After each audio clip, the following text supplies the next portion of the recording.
Au nom du Père et du Fils et du Saint-Esprit, ainsi soit-il. Eh bien, chers frères, je voudrais aujourd'hui vous parler de cette vertu qui, d'après le poète Péguy, étonnerait Dieu lui-même. Voici ce que le poète Péguy met sur la bouche du bon Dieu. Il nous dit, la foi, dit Dieu, ça ne m'étonne pas, ça n'est pas étonnant. La charité, ça ne m'étonne pas, ça n'est pas étonnant. Mais ce qui m'étonne, dit Dieu, c'est l'espérance. Oui, moi-même. Ça, c'est étonnant. Que ces pauvres gens voient comment ça se passe et qu'ils croient encore que ça ira mieux, c'est étonnant. Que les gens voient ce qui se passe aujourd'hui et qu'ils croient que demain matin, ça ira mieux, ça, c'est très étonnant. Oui, cette vertu d'espérance, elle est très étonnante. Elle étonnerait Dieu lui-même. Et nous voulons vous parler de cette vertu parce qu'elle est un petit peu la note dominante de ce temps de l'Avent. Oui, dans toute espérance, il y a d'abord une attente de quelque chose de futur, qui doit arriver et sur lequel nous comptons. Et précisément, ce temps de l'Avent, c'est celui où nous nous remettons dans la peau des personnages, des saints de l'Ancien Testament, qui attendent de tout leur cœur la venue du Sauveur, qui attendent ce salut apporté par Dieu lui-même. Cette attente, eh bien, elle constitue ce début de l'espérance. Mais pour nous qui arrivons après, le salut est accompli, notre Seigneur Jésus-Christ est venu, il a accompli le salut sur la croix. Eh bien, pour nous aussi, il y a une attente. Il y a cette attente du renouvellement permanent de la venue de Dieu, de la venue de notre Seigneur Jésus-Christ. Ce renouvellement dans notre âme par l'accroissement de la grâce que nous attendons. Ce renouvellement de la présence de Dieu, de la venue de Dieu dans l'Eucharistie que nous attendons chaque jour un peu plus. Cette attente que nous devons avoir de la communion. Et puis cette attente dont nous parle l'Évangile, cette attente du triomphe final à la fin des temps, à la parousie de notre Seigneur Jésus-Christ, le triomphe de son règne. Tout cela, nous aussi, eh bien, en nous associant à l'attente de l'Ancien Testament, doit réveiller notre propre attente dans le présent de ce bien futur, de cette venue toujours plus profonde, toujours renouvelée de notre Seigneur Jésus-Christ. Et alors, si toute attente est la base, le fondement de l'espoir, de n'importe quel espoir, eh bien, plus ce que nous attendons est grand, plus il est élevé, eh bien, plus notre espoir sera élevé, et plus ça devra susciter en nous l'enthousiasme, et puis cette joie, ce début de joie de savoir qu'un jour peut-être, nous pourrons bénéficier pleinement de ce que nous attendons. Attente, enthousiasme, joie, qui porte sur un grand bien, et plus le bien est grand, plus ils seront grands. Et alors, le bien sur lequel porte l'espérance, non plus n'importe quel espoir, mais l'espérance, c'est le bien le plus grand qui puisse être imaginé. C'est Dieu lui-même. C'est Dieu dans sa gloire, c'est Dieu dans son triomphe. C'est Dieu notre propre bonheur. Alors oui, cette espérance, elle doit être grande. Mais l'attente, l'enthousiasme, ce commencement de joie, ne sont que le versant positif de la vertu d'espérance. Si nous nous en tenons là, en réalité, il n'y a qu'un désir ardent, mais ça ne suffit pas à constituer l'espérance. Pour qu'il y ait espérance, il faut qu'il y ait une difficulté sur le chemin qui mène à ce grand bien que nous désirons. Il faut que ce soit dur. Il faut que nous ayons à surmonter des obstacles. Là, oui, il y a espérance. Il y a grande espérance. Et Dieu sait que les obstacles pour la venue du Seigneur sur cette terre ont été grands. Sur le chemin qui y mène à la crèche, les obstacles rencontrés par Saint Joseph et la Sainte Vierge ont été grands. Sur le chemin qui mène au Golgotha, les obstacles ont été encore plus grands. Sur le chemin qui doit nous mener à la vallée de Josaphat, cette vallée qui est désignée par l'Écriture pour être le lieu de la parousie du jugement dernier, les obstacles là aussi qui nous sont annoncés dans l'Évangile sont grands. Et puis pour cette venue de Dieu dans nos vies, à chaque instant, celle que nous attendons pour le futur proche, là aussi, ce chemin est semé d'embûches, semé d'obstacles. Ces obstacles, ils sont terribles. Nous les connaissons. Ce sont surtout notre propre concupiscence. C'est notre nature qui est blessée par le péché originel. Ces obstacles, ce sont aussi les obstacles extérieurs qui sont posés par le monde, ce monde qui est ennemi de Dieu. Ce sont les obstacles qui sont mis par le démon lui-même, qui rôde pour nous faire tomber. Ces obstacles, ils sont extrêmement grands. Et ils demandent de notre part, avec cette espérance, un combat qui va être violent. Et précisément, la couleur violette dont nous nous revêtons pour le temps de l'Avent, qui exprime la pénitence, c'est une couleur de violence, de la violence que nous devons faire aux obstacles qui sont sur notre chemin. Mais si nous regardons bien la grandeur du Dieu vers lequel nous voulons tendre, vers lequel nous voulons avancer, si nous regardons bien aussi la grandeur des obstacles contre lesquels nous devons lutter, et si à côté de ça, nous regardons les moyens humains dont nous disposons, tout est perdu. Il y aurait vraiment de quoi désespérer. Il y aurait de quoi tenir ces propos terribles que l'Écriture met sur la bouche de Job, le saint homme Job de l'Ancien Testament. « Périsse le jour qui m'a vu naître. Pourquoi ne suis-je pas mort dès le sein de ma mère ?» Paroles terribles que celles prononcées par Job, mais on les comprend, c'est des paroles de désespoir. Alors Job n'est pas tombé dedans, mais il a exprimé ce gouffre qui est voisin de l'espérance, du désespoir, qui arrive quand on voit la grandeur du bien recherché, la grandeur des obstacles, et que, en reportant notre regard sur les moyens humains qui sont à notre disposition, nous voyons la disproportion. Et là, nous pourrions tomber dans ce désespoir. Alors comment ne pas y tomber? Comment en sortir? Précisément en regardant un petit peu plus haut. Vous voyez, si nous nous contentons de regarder les moyens humains, soit nous tomberons tout de suite dans le désespoir, soit nous nous berçons d'illusions, celle de cet optimisme humaniste qui croit en l'homme et qui forcément, à un moment ou un autre, se heurte à la réalité de la grandeur de Dieu et de la grandeur des obstacles. Et même cet optimisme humaniste, d'une façon ou d'une autre, il mène infailliblement au désespoir. Vous voyez, ces lendemains qui chantent que nous annonçait mai 68, qu'est-ce que ça a donné? Des générations désenchantées et désespérées. Voilà à quoi mène l'espoir humain, l'optimisme humaniste. Alors, où est la solution? Elle est en Dieu.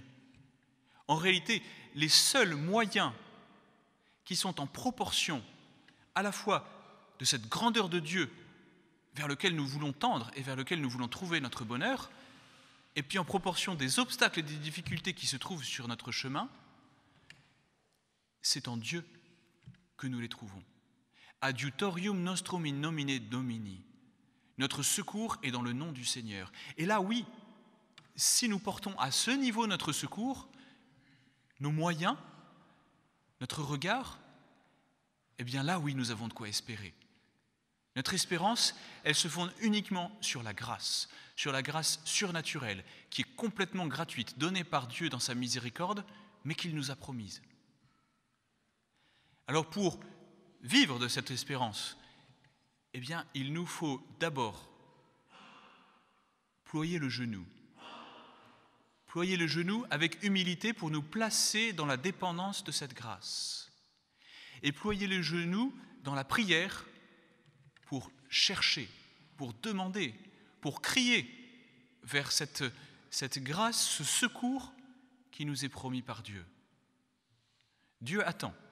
Il attend, lui aussi, de son côté, que nous lui demandions ces secours. C'est ce secours que nous demandons dès les premiers mots de la messe d'aujourd'hui, de l'introïte.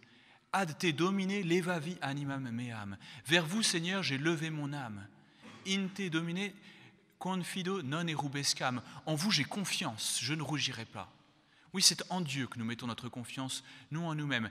Et plus nous nous défions de nous-mêmes, de nos moyens humains qui sont absolument incapables de nous faire atteindre Dieu, plus nous devons porter une confiance absolue à Dieu. Voilà donc notre espérance. Voilà donc cette espérance qui doit nous animer et que nous devons renouveler pendant ce temps de l'Avent.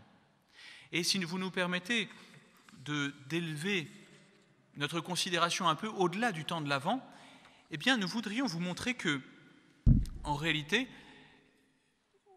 c'est toute la liturgie, et pas seulement celle de l'Avent, qui nous invite à pratiquer l'espérance. Et plus qu'une invitation, elle nous la fait vivre concrètement, en pratique. Vous savez que le premier dimanche de l'Avent est aussi le premier dimanche de l'année liturgique.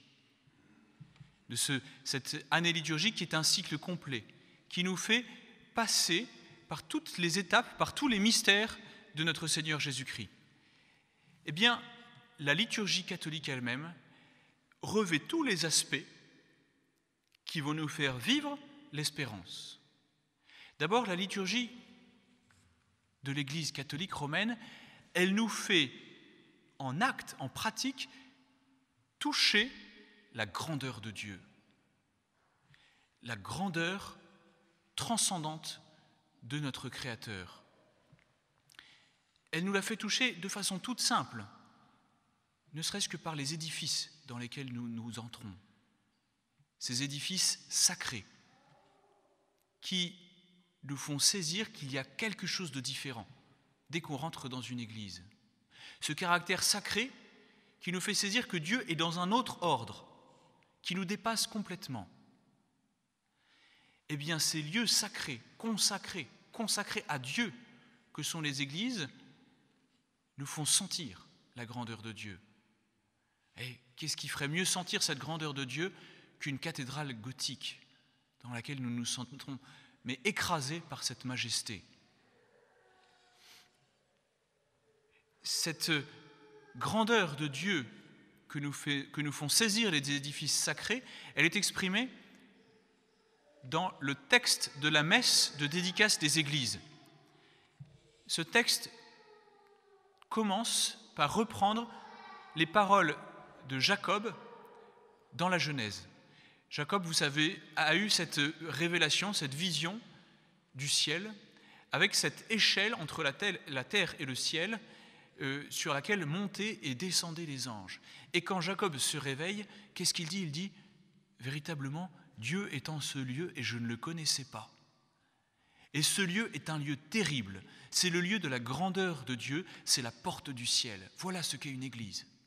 Et à cet endroit-là, Jacob a bâti le premier autel. Voilà ce que doit évoquer pour nous une église. Et ça doit nous amener à cette conscience de la grandeur de Dieu dans ce temple encore plus profond, encore plus intérieur qu'est notre âme elle-même. Oui, véritablement, notre âme, et peut-être nous avons trop tendance à l'ignorer, à l'oublier, est le lieu de la présence de Dieu. Oui, Dieu est présent et je l'ignorais. Et donc ce lieu est un lieu terrible. C'est la porte du ciel. Notre âme est la porte du ciel. Alors il faut prendre conscience de cette présence de Dieu et la liturgie est là pour nous faire prendre conscience. Ce caractère sacré de la liturgie, il est exprimé encore par l'usage de cette langue sacrée qui est le latin, qui est distincte de la langue profane. Oui, parce que cette langue qui est séparée de la vie quotidienne des hommes, elle nous fait comprendre que Dieu est dans un autre ordre, il est dans un ordre supérieur. Et par conséquent, tout ce qui tend à faire perdre ce caractère sacré de la liturgie, ce qui la profane par la suppression du latin et puis toutes les nouveautés qui ont été introduites dans la liturgie depuis une 50aine d'années, tout cela est criminel puisque ça nous fait perdre cette occasion de saisir la grandeur de Dieu et la grandeur de son mystère. Voyez, l'obstacle que constitue la langue latine, plus difficile à comprendre, eh bien, il nous fait toucher que Dieu est un mystère que de toute façon nous ne pourrons jamais comprendre pleinement, même si nous l'exprimions en français. Alors le latin nous le fait sentir. Non seulement la liturgie nous fait saisir la grandeur de Dieu, mais elle nous rappelle aussi que le chemin qui mène à Dieu est difficile, il est parsemé d'embûches, il est parsemé d'obstacles. Et donc la liturgie chrétienne, catholique, romaine, refuse de supprimer ce qu'il y a d'un peu difficile, parce que la difficulté est pédagogue, elle nous apprend l'espérance. C'est la difficulté du latin dont nous venons de parler.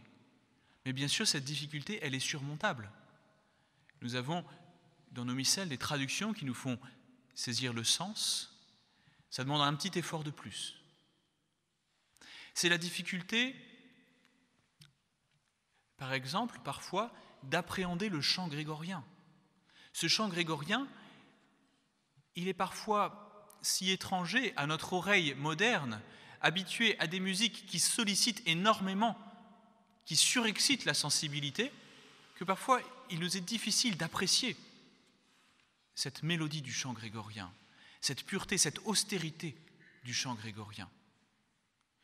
Et pourtant, ce chant grégorien vient mettre la lumière de l'intelligence jusque dans notre sensibilité. Il vient harmoniser tout notre être. Voilà ce que nous apporte encore la liturgie. Et puis, il y a cette austérité du silence. Vous savez, ce silence qui enveloppe tout le canon de la messe.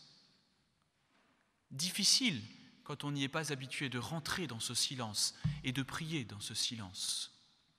Mais justement, l'Église ne veut pas supprimer cette difficulté. Elle veut nous apprendre à sortir de ce bruit du monde ambiant et de faire ce chemin difficile qui nous mène à plus de vie intérieure qu'est celui du silence. Il n'y a que dans le silence que l'on pourra accéder au mystère qui se déroule à l'autel.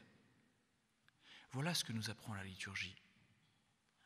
Grandeur de Dieu, difficulté du chemin qui mène à Dieu, et puis en même temps, elle nous donne les moyens divins, surnaturels, qui vont nous permettre de surmonter tous les obstacles, toutes les difficultés, et de parvenir à Dieu, notre bonheur, notre béatitude, Dieu notre Sauveur. Elle nous donne ces moyens d'abord en nous faisant contempler tous les mystères de notre Seigneur Jésus-Christ, parce que véritablement c'est par Jésus-Christ, par son imitation, en reproduisant le visage de notre Seigneur Jésus-Christ dans nos vies, que oui, nous pourrons parvenir à Dieu. Elle le fait en rendant présent pour nous l'acte de la vie de notre Seigneur Jésus-Christ qui a mérité toutes les grâces dont nous avons besoin pour tendre vers le ciel. La liturgie rend présent sous nos yeux le saint sacrifice de la croix. D'une façon mystérieuse, voilée, il y a là encore un petit peu de difficulté à surmonter pour notre sensibilité qui aimerait quelque chose de plus tangible. Mais oui, le secours, il est bien là, le secours de la grâce, celui des sacrements, celui qui nous vient de la croix. Alors, mes bien chers frères, en ce temps de l'Avent, essayons de renouveler en nous ces convictions, cette espérance, et puis cet amour de la liturgie pour faire en sorte que tout ce que nous fait vivre, éprouver la liturgie que nous venons de décrire, soit intériorisé, que cela passe dans notre âme, et que véritablement, eh bien oui, pénètre en nous cette grâce, et que pénètre en nous cette espérance, celle qui est si étonnante, si difficile à pratiquer, et que véritablement, eh bien, nous soyons emmenés par ce moteur, cet enthousiasme qui doit déborder de notre âme et qui doit nous pousser en nous appuyant non sur nos moyens humains, même si nous devons les prendre, il faut combattre avec les moyens humains, mais en nous appuyant sur la grâce de Dieu. Que les hommes d'armes combattent et Dieu donnera la victoire, au nom du Père et du Fils et du Saint-Esprit, ainsi soit-il.